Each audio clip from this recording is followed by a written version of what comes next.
Dans l'épisode de Demain nous appartient du jeudi 25 mai, Audrey, Charlotte Gaccio, n'a pas dormi de la nuit, tellement elle est stressée par son mariage qui a lieu demain. Pire, elle s'est réveillée avec d'énormes plaques rouges sur le visage. Elle se rend donc en urgence à l'hôpital où Marianne, Luce Mouchel, lui assure qu'il ne s'agit ni d'une allergie ni d'une maladie inflammatoire. Il s'agit d'une réaction urticante due au stress qui peut repartir aussi vite qu'elle est apparue.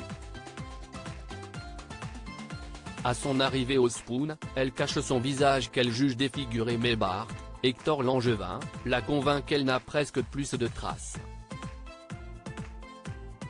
Jusqu'à ce que Mona, Catherine Benguigui, la voit ainsi et sursaute en poussant un cri. À la fin de son service, Audrey refuse même que Damien, Adrien Robe, la voie et se cache dans la salle de bain. Romantique, Damien lui fait une jolie déclaration d'amour. Conquise, Audrey accepte de sortir de sa cachette mais quand il voit son visage, il ne peut s'empêcher d'avoir un mouvement de recul. Mais ce n'est que le début des galères.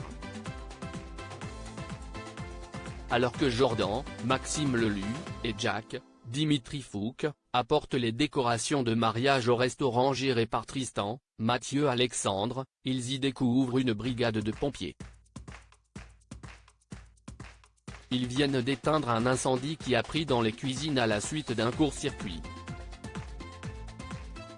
Tout est à refaire, ainsi Tristan ne peut y recevoir personne. Les deux frères tombent des nues, ils n'avaient prévu aucun plan B. Jaloux de Vince, Édouard Colline, Gabriel, Martin Mille, a décidé de venir au nouveau cours du coach de vie de Nord, Saël de Figueiredo, sans l'en informer. Sa jalousie ne s'arrange pas lorsqu'il le découvre sortir de la mer, abdos saillants et alors que toutes les femmes en sont bouche bée. La séance débute ensuite sur les objets qui les angoissent. Petit hic, Nora a ramené la bouteille de parfum de Gabriel, ce qu'il prend très mal. Judith, Alice Varela, elle, a pris un t-shirt qui ravive trop de souvenirs intenses en elle, celui de Noah. Elle se sent enfin prête à s'en débarrasser. Vince le brûle alors. Un geste que Nora trouvait très violent. Si cela a fait bizarre à Judith, elle pense toutefois que ça lui a également fait du bien. Elle n'a pas besoin d'un objet qui symbolise Noah. Elle pensera à lui quand elle se souhaitera.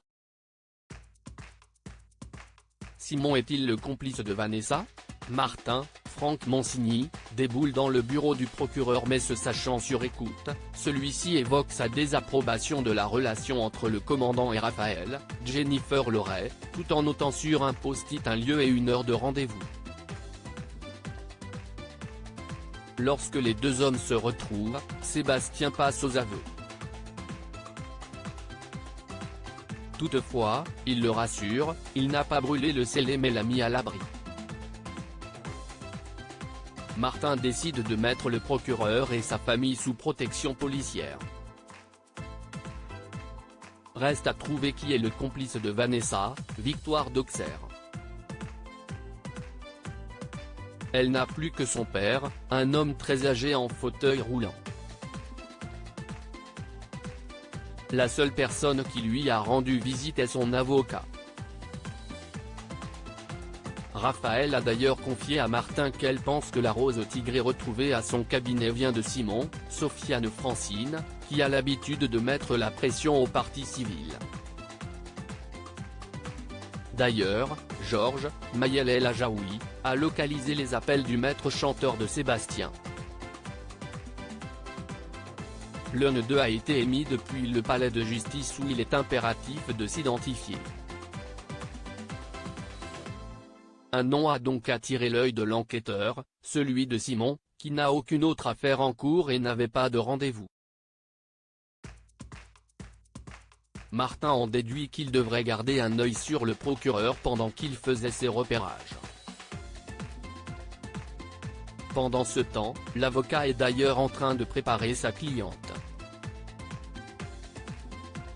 À ses yeux, elle manque de sincérité dans son témoignage. Il lui donne donc du baume du tigre pour qu'elle pleure.